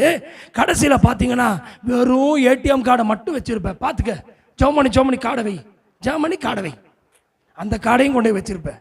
எதுக்கு சொல்ல வரேன்னா, இன்னைக்கு 5 வச்சிருந்த ரொட்டியை 12 கூட சேவிங் பண்ண வச்சாரு. இன்னைக்கு உன் வாழ்க்கையில் ஏன் சேவிங் அமௌண்ட் இல்லை தெரியுமா? இன்னைக்கும் கடைக்கு போனா கடனு, ஸ்கூல்ல போனா கடனு, ஸ்கூல்ல போனா அவன்கிட்ட போய் டைம் கேட்கறது. ஒரு 10 நாள் டைம் கொடுங்க, நான் கட்டிடுறேன்னு. 10ஆம் நாள் போன் எடுக்கவே மாட்டோம். கரெக்டா? காலேஜுக்கு ஃபீஸ் கட்டுறது, அந்த பிள்ளை ஃபோன் மேலே ஃபோன் பண்ணோம். அப்பா என்னாச்சு? இன்னைக்கு ஒரு நாள் எக்ஸ்கியூஸ் கேளு. அது போய் கேவலப்பட்ட அந்த காலேஜில் இந்த பிள்ளை நிற்கும். பள்ளிக்கூடத்துக்கு அனுப்பு, ஹலோ சோத்திரம். பள்ளிக்கூடத்துக்கு போனால் அதே மாதிரி இந்த பிள்ளை போய் காலேஜ் ஸ்கூலுக்கு வாசல்ல எல்லாத்தோட 10ஓட 11 அவன் உலகத்தில் தேவன் அறியாதவனும் அப்படிதான் நிற்கிறான். தேவன் அறிஞ்ச உன் பிள்ளையும் அப்படிதான் நிறுத்தி வச்சிருக்க. கேவலமா இல்லை? இன்னைக்கு சொல்லு, 5 ரொட்டியை நான் ஆண்டவர் கொடுப்பேன், அது 5000 பெருகும்பா. 12 கூடையா சாப்பிட்டது போக மீதம். உங்ககிட்ட தான் பேசுறேனா? 5 நான் நினைக்கிறேன், நீ ஆண்டவரை பரீட்சிக்காத, நீ இருக்கிற மாதிரியே போயிட்டு இருப்ப. காத்து இறங்கிட்டு இருக்குது. இன்னைக்கு சொல்லு, 5 அந்த பிள்ளைகிட்ட இருக்கிற வரைக்கும் 5 தான் இருந்தது. கர்த்தரிடத்துல போனோன்னே அது பெருகுதுன்னா அது மீதம் எடுக்க செய்தார். ஒரு நல்ல சொல்லுங்களேன். உங்களுக்கு எவ்வளவு கஷ்டமா இருக்கு? சேவிங் இருக்கான்னு கேட்டா கையை தூக்க உங்களால முடியல. ஒரு ஃபெஸ்டிவல் வரட்டும், ஒரு ஃபங்க்ஷன் வரட்டும், ஒரு கல்யாணம்னா கடனை வாங்குறீங்க, ஒரு காது குத்தா கடனை வாங்குறீங்க, ஒரு வளகாப்பா கடனை வாங்குறீங்க, ஒரு வீட்டுக்கு ஒரு பொருள் வாங்கினா போய் கடனை வாங்குறீங்க. என்ன காரணங்கிற? ஹலோ, ஆண்டவர் எனக்கு கஞ்ச பிசினாரியா? ஆண்டவர் என்ன பெக்கர் ஆயிட்டாரா? பிச்சை எடுக்கிற ஆண்டவரா? அவர் சர்வத்தையும் ஆளுகை செய்கிறவராச்சே. அவர் ஐஸ்வர்ய சம்பன்னன் பைபிள் சொல்லுது. ஒருத்தர் சொல்றாரு, ஏமா கிழிஞ்ச சட்டை ஏப்பா போட்டு போறேன்னு கேட்டா, இயேசுநாதரே ஏழை வீட்டில் தானே பிறந்தாரு. ஏண்டா பாவிகளா, அவர் தெய்வமையா. சரி, நான் உன் பாஷைக்கே வரேன். அவர்கிட்ட நேரத்தை நம்ம பேச முடியாது பாருங்களா. அவர் பயங்கரமா ஆமாம் மேலே ஸ்பிரிச்சுவல்ல மேலே இயேசுவுக்கு பக்கத்தில் நிற்கிற கொடை பிடிச்சி நிற்கிறவர். அவர் சொல்றாரு, ஏழை வீட்டுக்கே பொண்ணு வந்துச்சான். பொண்ணுனா தங்கம், பொண்ணுனா அப்படி பார்க்குறேன், பொண்ணு வந்துச்சான். அட சொல்ல, வெள்ளை போல வந்துச்சான், தூப வர்க்கம் வந்துச்சான். உன் வீட்டுக்கு என்ன வருது போகுது? அரணா கயிறும் கூட கருப்பு கயிறை கட்டிட்டு உட்கார்ந்துட்டு இருக்கிற ஆளப்பார். ஏழை வீட்டுக்கு ஏசு வந்தாரா? ஏசு பிறந்தது ஏழை வீட்டு. இப்பவும் சொல்றேன், அப்படியெல்லாம் தப்பா நினைச்சிட்டு இருக்காத. அவர் பெரியவருங்க, வானத்தை பூமியை படைச்சவருங்க. அவர் எனக்காக ஏழை கோலமானாரே அல்லாம அவர் ஏழை அல்ல. ஒரு அல்லேலூயா சொல்லுங்களேன். அவர் गरीब அல்ல, वो गरीब नहीं है, वो अमीर है. परमेश्वर बहुत बड़ा धनवान है. वो हमेशा गरीबी के साथ नहीं देखना, परमेश्वर को देखने में वो बहुत बड़ा सर्वशक्तिमान प्रभु है. हालेलुया. 5 रोटी दिया है, वो 5000 को खिलाया है. 12 कोठरी को टोकरी में लेकर के भोजन लेकर चला गया. आप सेविंग अमाउंट रखे? अरे बोला ना, रखे, मांगेंगे नहीं, रखे. हाँ, और வச்சிருக்கேங்கறார் சேவிங். ஹalleluya. இன்னைக்கு சொல்லட்டுமா, இன்னைக்கு ஒரு தீர்மானம் பண்ணுங்க. இன்னைக்கு முழங்கால் படிட்டு ஜெபம் பண்ணிட்டு போங்க. ஆண்டவரே, இன்னைக்கு இந்த செய்தி எனக்கு தான். வெறுமை வெறுமை வெறுமை. இந்த வெறுமை என்ன பண்ணுதுன்னா, புருஷன் மேல கோபம் வருது, மனைவி மேல கோபம் வருது, பிள்ளைங்க ஏதாவது கேட்டா சண்டை தான், ஏதாவது கேட்டா எனக்கு கோபம். அப்பா டெய்லி வெஜிடேரியனே, வாய மூடி போடா, 150 ரூபா கோழி வாங்கி தரல, தின்னு. அல்லேலூயா. போகும்போது ஸ்டாண்டர்டான மீன், திமிங்கல மாட்ட ஒரு நல்ல விலாங்கு மீன் இல்லப்பா, விலாங்கெல்லாம் சாதாரணது, நல்ல ஹை லெவல் மீன் போனாவே, ஆமா சோத்திரம் என்னப்பா இருக்கிறதுல நல்ல காஸ்ட்லி மீனா சொல்லுவான். சீலா, சீலா சீலா. அடுத்தது ஆமா ஆமா, நிறைய சீலா வஞ்சரம் இந்த மாதிரி நல்ல காஸ்ட்லியான மீன் இருக்குது பாருங்களேன். போகும்போது 2 கிலோ எடுங்கன்னு சொல்லுவோம். சார் கிலோ 1200 ரூபா, போடுப்பா 2 கிலோ போட்டு எடு. கை வைத்து வராமன்னு சொல்லுங்களேன்.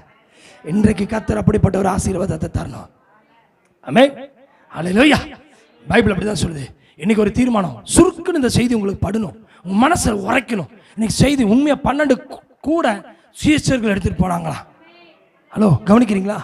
சாப்பிட்டவனுக்கு கூட இல்ல, சாப்பிட்டவனுக்கு சோறை தின்ட்டு போயிட்டான். நீ சோறை தின்ட்டு தான் போயிட்டு இருக்கிற. ஒரு அல்லேலூயா சொல்லுங்களேன். பசிக்குதே, மக்களுக்கு சோறு போடணுமே சொன்ன சீசனுக்கு கூட கிடைச்சிருச்சு. அடுத்தவன் பசி ஆத்தணும்னு நினைச்சினாத்தான் கூட நம்பும். என் வீட்டுக்குள்ள 2 ரொட்டி, நான் சப்பாத்தி, நான் தின்னு தின்னு தின்னு தின்னு. பைபிள் சொல்லுது, பசியோட மக்கள் போவாங்களேன்னு சொன்னவருக்கு நீ அடுத்தவன் பசி ஆசைப்பட்டில, இந்த 2 கூட நீ வச்சுக்க, ஒரு கூட உனக்கு, ஒரு கூட. ஒரு அப்பத்தை கேட்டவனுக்கு ஒரு கூடையே அடுத்தவனுக்கு கொடுக்கணும்னு நினைக்கிற மனசுக்கு, ஐயோ ஆண்டவரே, ஸ்ரீராம் ஃபைனான்ஸ் தான் கண்ணுக்கு தெரியுதா ஆண்டவரே? இன்னைக்கு ஜெபி, வெறுமை மாறணும். சொல்லையா, வெறுமை மாறணும். என் பிள்ளை போய் ரோட்ல நிக்க கூடாது, ஸ்கூல் வாசப்படி நிக்க கூடாது, என் பிள்ளை காலேஜ் வாசப்படி நிக்க கூடாது, நான் பேங்க்ல போய் எக்ஸ்கியூஸ் கேட்க கூடாது, ஃபைனான்ஸ்காரன டைம் கேட்க கூடாது, என் வாடகைக்கு ஃபீ அவன் ஒருத்தர் போய் கேட்க கூடாது, யார்கிட்ட போய் கை நீட்ட கூடாது. என் கை உங்ககிட்ட இருக்கும்போது, என் கையில் உள்ளதெல்லாம் உங்களுக்கு, உங்ககிட்ட இருந்தாலும் எனக்கு தாங்க, உங்ககிட்ட இருக்குது எனக்கு தாங்க, உங்ககிட்ட இருக்குது எனக்கு தாங்க. சேவிங் மணி வேணும், சேவிங் மணி வேணும், 12 கூட வேணும். அடுத்தவன் சாப்பிடணும்னு நினைச்ச சீஷனுக்கு ஒரு கூடையை தந்தார்னா, இன்னைக்கு சொல்லுங்க, ஆண்டவரே இன்னைக்கு ஊழியனுக்கு கொடுக்கல, உங்களுக்கு கொடுக்கிறேன். சபைக்கு கொடுக்கல, உங்களுக்கு கொடுக்கிறேன். இந்த வீட்டை கட்ட கொடுக்கல, கர்த்தருக்கு கொடுக்கிறேன். இந்த காணிக்கை பெட்டியில கொடுக்கல, உங்க ஆசீர்வாதத்துக்காக நிலத்துல விதைக்கிறேன். நிரப்பட்டும், இந்த பெட்டி நிரம்பும், என் வீடு நிரம்பும். என் பெட்டி நிரம்பும் போது என் வீடு நிரம்பும். அல்லேலூயா. இந்த சத்தியம் இன்னைக்கு ஒரு தீர்மானம் பண்ணுங்க. ஆண்டவர் என் வாழ்க்கையில ஒரு மாற்றத்தை கொடுக்கட்டும். சொல்லுப்பா, இது கடினமான உபதேசம், போயிட்டு போறாங்க, அவன் வரல, வர வேண்டாங்கிற, வரவன் கூடையோடு போகணும். சொல்லுங்க, ஆமென் சொல்லுங்க. என் ஆலயத்துக்கு வரவன் கூட நிரம்பணும், என் ஆலயத்துக்கு வந்த வீடு நிரம்பணும், என் ஆலயத்துக்கு வந்த பையன் நிரம்பணும், என் கையை நிரம்பணும். சொல்லுங்களேன். அருமையான தேவ பிள்ளை பாருங்க, அருமையான தேவ பிள்ளையே, இன்னைக்கு ஆண்டவர் உங்களை நிரப்புகிற தேவன். அடுத்தது கடைசி ஒரு வசனத்தை வாசிச்சு நம்ம ஜெபிக்க போறோம். யோவான் எழுதின சுவிசேஷத்தின் புஸ்தகம் 2ஆம் அதிகாரத்தில் நாம் திருப்பிக் கொள்ளலாம். யோவான் எழுதின சுவிசேஷத்தின் புஸ்தகம் 2ஆம் அதிகாரம். ஆமேன். அந்த இடத்துல பாருங்க, ஆமேன், நமக்கு தெரிஞ்ச ஒரு சம்பவம் தான். 3ஆம் வசனத்தை பாருங்க. திராட்சரசம் குறைவுபட்ட போது இயேசுவின் தாய் அவரை நோக்கி, அவர்களுக்கு திராட்சரசம் இல்லை. ஹலோ, கவனிக்கிறீங்களா? இன்னைக்கு எல்லாமே ஒரு டிஃப்ரெண்டா ஆண்டவர் பேசுறார். திராட்சரசம் இல்லைங்கிறத இயேசுவின் தாய் அறிந்து கொண்டார். ஹலோ, நல்லா கவனிங்க. ஒரு வீட்டுக்கு போனா ஒரு தேவை இருக்குன்னு உங்களுக்கு தெரியுமா? உன் அண்ணன் வீட்டுக்கு போனா அவனுக்கு இருக்கா இல்லையான்னு உனக்கு தெரியுமா? இல்லைங்கும் போது அண்ணன் கிட்டே போற, அப்படியா? நிறுத்து. போகாத. அப்படி இல்லைங்கும் போது முழங்கால் படி போடு, கர்த்தர் தருவார். இருக்கும்போது மனுஷங்கிட்ட போ. கையில பணம் இல்லையா வெளியே போகாத. பாக்கெட்ல மணி இல்லையா மாலுக்கு போகாத. கிரெடிட் கார்டை போட்டு எடுத்துக்கலாம் நினைக்காத. அவன் வருவான், நெருக்குவான் கழுத்தை பிடிச்சு. சோத்திரம்.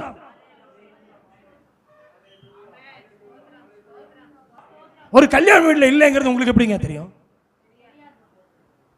சொல்லுங்களேன், தெரியுமா? நேரம் எங்கே தான் போவீங்க? போட்டோ எடுப்பீங்க, நேரம் பந்தியில் போய் உட்காந்துக்குவீங்க. ஆனால் இந்த தாய் அப்படி போகல. இந்த தாய் நேராக போய் கிச்சன் ரூம் போயிட்டா. அந்த வீட்டில் ரசம் இருக்குதா?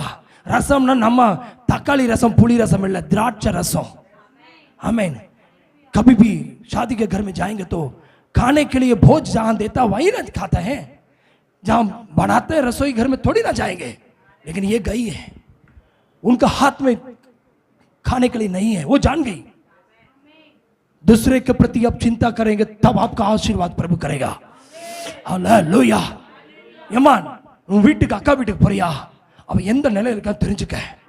நீ அவனுக்கு வேண்டு. இந்த ஜனங்களுக்காக ஆண்டவரே பசியோடு இருக்கிறாங்க. போனாரு, யார்கிட்ட போனாரு? சீஷரிடத்துல போறாரு. அவங்ககிட்ட என்ன இல்ல, சாப்பாடு இல்லைங்க போது இயேசு அங்க போய் நிக்கிறாரு, மீனை கொடுக்கிறாரு. சீக்கிரம் அடுத்தது எங்க போறாரு? தேவன் யார அனுப்புறாரு? எலியாவை அனுப்புறாரு. யார்கிட்ட அனுப்புறாரு? யார் வீட்டுல சாப்பாடு இல்லையோ அவங்க வீட்டுக்கு அனுப்புறாரு, அங்க நிரப்புறாரு. இப்ப இயேசு யார பாக்குறாரு? இந்த ஜனங்கள் வந்து உட்கார்ந்த போது சீஷருடைய பார்வை எப்படி இருந்தது? இவங்களுக்கு என்ன இல்ல, சாப்பாடு இல்லைன்னு பார்த்த உடனே ஆண்டவனுக்கு இல்லைன்னு நீ அடுத்தவன் பசியை பார்த்துட்டீல, உனக்கு ஒரு கூடைய தரேன் போ, கூடைய தரேன் போ. பசி அடுத்தவன் பசியை நீ பார்த்துட்டீங்க, உனக்கு கூடைய தரேன். அடுத்த வெளிப்பாடு, தாய் வீட்டுக்கு போறா. அந்த கல்யாண வீட்டுக்கு போகும்போது அங்க திராட்சை ரசம் இல்ல. இத தாய் கண்ணுக்கு பட்டுருச்சு. நீங்களா இருந்தா என்ன பண்ணுவீங்க? திராட்சை ரசம் தீர்ந்துருச்சு, உங்க கண் எப்படி இருக்கு தெரியுமா? கல்யாணத்துக்கு போனா வெறும் கடைசி நேரத்தில் வெறும் ஸ்வீட்டும் கூட வைக்கல, ஒரு பாயசம் கூட வைக்கல, ஒரு வடையும் கூட கொடுக்கல. அவங்களுக்கெல்லாம் அப்பளத்தை வச்சாங்க ஃபர்ஸ்ட் பந்தியில, எனக்கு அப்பளம் கிடைக்கல. நிறுத்து இந்த இல்லைன்னு சொல்றது. ஒரு வீட்டுக்கு போனா அவங்க குறைவை மத்தோட சொல்லாத. ஹலோ, இயேசு மட்டும் போய் சொல்றான், வாங்கிக்க வெளிப்பாட பத்துல கையை தட்டி வாங்கிக்க. ஆண்டவரே, ஒரு வீட்டுக்கு போனா அந்த வீட்டு குறைய கையை தட்ட மாட்டேன், தட்டி ஆராதிச்சு வாங்கிக்க. ஒரு வீட்டுக்கு போனா அப்பளம் இல்ல, எண்ணெய் இல்ல, அரிசி இல்லைன்னு அடுத்தவங்க சொல்லாத. இயேசு கிட்ட சொல்லு, இயேசு கிட்ட சொல்லு, இயேசு கிட்ட சொல்லு, வாங்கிக்க. இயேசு கிட்ட சொல்லு.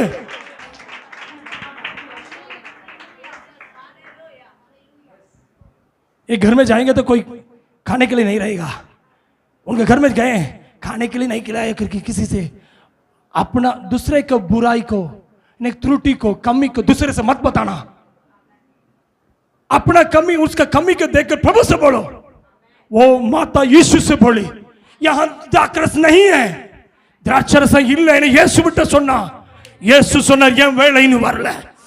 என் வேலை வந்தபோது தண்ணீரை பாத்திரத்தில் நிரப்ப சொன்னாரு, 6 கற்சாடியில் நிரப்ப சொன்னாரு, அது மதுரமாய் மாறினது. உங்ககிட்ட குறை இருக்கா? ஒரு குறைவை பார்த்துட்டியா? அடுத்தவன் குறைவை மற்றவங்க சொல்லாத. நமக்கு பிடிச்சது என்ன தெரியுமா? அடுத்தவன் குறைய அடுத்தவன் சொல்றது. சொல்லாதவங்களா நீங்கெல்லாம்? ஒரு வீட்டில் ஒரு குறைவு இருக்கு தெரிஞ்சிருச்சா, அது ஒருவேளை பணக்குறைவா இருக்கும், குடும்பத்தில் ஒரு சமாதான குறைவா இருக்கும், அன்புக்கு குறைவா இருக்கும். அடுத்த வீட்டில் போய் அவங்க வீடு பிரிஞ்சிருக்காங்க, சண்டை போடுறாங்க, கசப்புல சொல்லாத, அதை இயேசுவிடத்தில் சொல்லு. அவர் டைம் வரும்போது அந்த வீட்டை தண்ணி தான் இருக்கும், அந்த தண்ணீரை தேவன் அற்புதத்தை செய்வார். அற்புதத்தை குறைவை கண்ட உடனே இயேசுவினிடம் சொல். நல்லா இருக்குல்ல? நல்லா இருக்கு, நல்ல வார்த்தை, சூப்பரா இருக்கு. இன்னைக்கு இந்த வார்த்தையை பிடிச்சுக்க. ஆண்டவரே, அந்த வீட்டில் திராட்சரசம் குறைபட்ட போது மற்றவங்கள்ட்ட போய் இல்லைன்னு சொல்லல, இயேசுவிடம் சொன்னார். இன்னைக்கு சொல்லுங்க, ஆண்டவரே, மற்றவருடைய குறைவை, மற்றவருடைய தவற, மற்றவருடைய கற்றத்தை காணும்போது நம்ம மனுஷங்கிட்ட போய் சொன்னா அது தூஷிப்பான். கர்த்தரிடத்துல சொல்லு. டைம் வரும்போது அவனை பிளஸ் பண்ணுவார், டைம் வரும்போது அவனை நிரப்புவார். ரெடியா இருக்கீங்களா? ரெடியா இருக்கீங்களா? ஆமென். 12ஆம் அதிகாரம் யோவான் 12:23. யோவான் 12:23 வேகமா வாசிமா முடிய போகுது. ஆமென். யோவான் 12:23. அப்பொழுது இயேசு அவர்களை நோக்கி, மனுஷகுமாரன் மகிமைப்படும்படியான வேலை வந்தது. அல்லேலூயா. 5ஆம் வசனம் 2. ஆமென். யோவான் 2:5. அவருடைய தாய் வேலைக்காரரை நோக்கி, அவர் உங்களுக்கு என்ன சொல்லுகிறாரோ அப்படியே செய்யுங்கள். அல்லேலூயா. மனுஷகுமாரன் மகிமைப்பட வேண்டும் என்றால் அந்த குறைவை யார்கிட்ட சொல்லுமா? கர்த்தரிடத்துல சொல்லும். எத்தனை பேர் ரெடியா இருக்கீங்க? இன்னைக்கு கர்த்தருடைய சமூகத்தில் சொல்லு. இந்த 4 வகையான காரியங்களை ஆண்டவர் நம்மோடு பேசினார். முதலாவது பார்த்தோம், இயேசு சீஷருடைய பசியை பார்த்தார். இயேசு இரண்டாவது சாரிபாத் விதவையினுடைய பசியை பார்த்தார், குறைவை பார்த்தார். மூன்றாவது இயேசு சீஷர்கள் திரளான ஜனங்களுடைய பசியை பார்த்தார்கள். சீஷர்கள் அவர்களுக்கு 12 கூடையை 12 பேருக்கு நிரப்பினார். நான்காவது ஒரு கல்யாண வீட்டுக்கு போகும்போது இயேசு அங்க குறைவை கண்ட மரியாள்னால சும்மா இருக்க முடியல. இயேசுவிடத்தில் சொன்னா, எத்தனை பேர் இந்த வெளிப்பாடு எனக்குன்னு சொல்றீங்க? இனிமேல் ஒரு வீட்டுக்கு போனா குறைவை தேட மாட்டேன், அங்க ஒரு நிறைவை தருகிற இயேசுவை கூப்பிடுவேன். எத்தனை பேர் சொல்ல போறீங்க? என் பிள்ளைகளை படிப்பை குறைவை அடுத்தவங்க சொல்ல மாட்டேன். ஆக் பங்கரோ ஏ மே. இன்னைக்கு ஜெபிப்பீங்களா? கண்ணை மூடி ஜெபம் பண்ண. இனி ஃபைனான்ஸ் கம்பெனியை தேட மாட்டேன். 12 கூடை நிரப்பின தேவன், மீதம் எடுக்க செய்த தேவன், அப்பத்தை நிரப்பின தேவன். நல்ல இன்றைக்கு உன்னை நிரப்ப போகிறார். வெறுமையாய் நிரப்ப போகிறார். வெறுமையும் நிறைவும் வெறுமையை மாற்ற போகிறார். தம்பி வாங்க, கையை தட்டி தாலி பஜாக்க பிரபுக்கு धन्यवाद करो. ஒரு அபிஷேகம். நிறைவானவன் உன் குறைவான வாழ்க்கையை நிறைவாய் மாற்றுவாராக. கர்த்தர் இந்த வார்த்தையின் மூலம் உங்களை ஆசீர்வதிப்பாராக. ஆமென். ஜெபம். ஹல்லேலூயா. ஸ்தோத்திரம் ஸ்தோத்திரம் ஸ்தோத்திரம். எங்கள் நல்ல ஆண்டவரே, இந்த ஆசீர்வதிக்கப்பட்டதான நல்ல நேரத்துக்காக ஜெபிக்கிறேன் அப்பா. அப்பா ஹல்லேலூயா. கேட்ட வார்த்தையின்படியே உம்முடைய கரத்தில் எங்களை ஒப்படைக்கிறேன். ஹல்லேலூயாப்பா. பசியை ஆற்றுகிற தேவன், ஹல்லேலூயா. எங்கள் வெறுமையை நிறைவாக்குகிற தேவன், எங்கள் இல்லாய்மைகளை கர்த்தாவே ஹல்லேலூயா இல்லாததை உருவாக்குகிற தேவன், இந்த பகலில் எங்கள் ஒவ்வொருவரை நிரப்பினதற்காய் நன்றி ஆண்டவரே. ஹல்லேலூயா கர்த்தாவே. ஹல்லேலூயா. சிஷ்யர்கள் பசியோடு இருந்த பொழுது ஹல்லேலூயா இயேசு அவர்களுக்காய் அப்பத்தையும் மீனையும் சுட்டு வைத்தது போல, அவர்களுக்கு சாப்பிட ஆகாரத்தை கொடுத்தது போல, ஹல்லேலூயா எங்கள் சிஷ்யர்கள் பசியாயிருக்கிற பிள்ளைகளுக்கு ஆகாரத்தை கொடுக்கிற நல்ல தேவனாயிருக்கிற நன்றி ஆண்டவரே. ஹல்லேலூயா. ஸ்தோத்திர. சரபாத் விதவையின் வீட்டுக்குள்ள ஹல்லேலூயா கர்த்தாவே தேவனுடைய மனுஷன் கடந்து சென்னது போல ஹல்லேலூயா ஸ்தோத்திரம் அவர்களுக்கு சாப்பாடு ஹல்லேலூயா அநேக நாள் சாப்பிட செய்தது போல ஹல்லேலூயா ஸ்தோத்திரம் கர்த்தாவே. கொஞ்சம் மாவு தாண்டவரே, கொஞ்சம் எண்ணெய் தாண்டவரே, அது கர்த்தர் ஊழிய காரணக்கு கர்த்தருக்கு கொடுக்கும் பொழுது அநேக நாள் சாப்பிட செய்கிற தேவன், உங்கள் பிள்ளைகளோ ஒருவர் அநேக நாள் சாப்பிட வைங்கப்பா. ஹல்லேலூயா. அதே போல கர்த்தாவே ஹல்லேலூயா கர்த்தாவே சிஷ்யர்கள் ஹல்லேலூயா கூடி வந்த தேவ பிள்ளைகள் ஹல்லேலூயா பசியாயிருக்கிறதை பார்த்து ஹல்லேலூயா அவர்களுக்கு ஹல்லேலூயா அவர்கள் மேல் கரிசனையாயிருந்த பொழுது சிஷ்யர்கள் கூட நிரம்ப ஆசீர்வாதத்தை கொடுத்தது போல ஹல்லேலூயா மற்றவர்களுக்காய் நாங்கள் கரிசனையாயிருக்கும் பொழுது எங்கள் வீடு ஆசீர்வதிக்கப்படட்டும், எங்கள் பிள்ளைகள் ஆசீர்வதிக்கப்படட்டும். ஹல்லேலூயா கூட நிரம்ப ஆசீர்வாதத்தை கர்த்தர் எங்களுக்கு தரப்போகிற நன்றி ஆண்டவரே. ஹல்லேலூயா. அதே போல கல்யாண வீட்டுக்குள் இயேசுவினுடைய தாய் கடந்து செல்லும் பொழுது அங்க குறைவை பார்த்த பொழுது கர்த்தாவே அங்க மற்றவர்களிடத்தில் சொல்லவில்லை சப்பா, இயேசுவினிடத்தில் சொல்லும் பொழுது இந்த குடும்பத்தை தண்ணீரை திராட்சரசமாக்கி மாற்றினது போல ஹல்லேலூயா நாங்கள் கடந்து செல்கிற வீடுகள் ஹல்லேலூயா ஆசீர்வதிக்கப்படணும். நாங்கள் கடந்து செல்கிற வீட்டுக்குள்ள இருக்கிற குறை நீங்கணும். ஹல்லேலூயா நாங்கள் இயேசுவினிடத்தில் சொல்லும் பொழுது ஹல்லேலூயா இந்த வீடு ஆசீர்வதிக்கப்பட செய்யுங்கப்பா. ஹல்லேலூயா குறைவோடு இருக்கிற வீட்டுக்குள்ள நாங்கள் கடந்து செல்லும் பொழுது அங்க மகிழ்ச்சி உண்டாகத்தக்கதான ஆசீர்வாதத்தை கர்த்தர் கடல்ல இடங்காண்டவரே. குறைகளை மற்றிடவர்கள் சொல்லுகிறவர்களாக முன்பதாக அல்ல ஆண்டவரே, இயேசுவினிடத்தில் சொல்ல கர்த்தர் உதவி செய்யுங்க அப்பா. அந்த கேட்ட வார்த்தையின்படி எங்கள் ஒவ்வொருவரும் கருத்தில் அர்ப்பணிக்கிறேன். இந்த வாரம் கர்த்தா பிள்ளைகள் சாப்பிட்டு திருப்தியாய் சாப்பிட செய்யுங்கப்பா. மிகுதியாய் எடுக்க செய்யுங்க ஆண்டவரே, மீதம் எடுக்க செய்யுங்க கர்த்தர். அப்படியே ஆசீர்வதிக்க போகிறதுக்காய் நன்றி. எங்கள் ஒவ்வொருவரும் கருத்தில் அர்ப்பணிக்கிறேன். கர்த்தர் ஜெபத்தை கேட்டதுக்காய் நன்றி. இயேசுவின் நாமத்தில் ஜெபங்கள் நல்ல பிதாவே.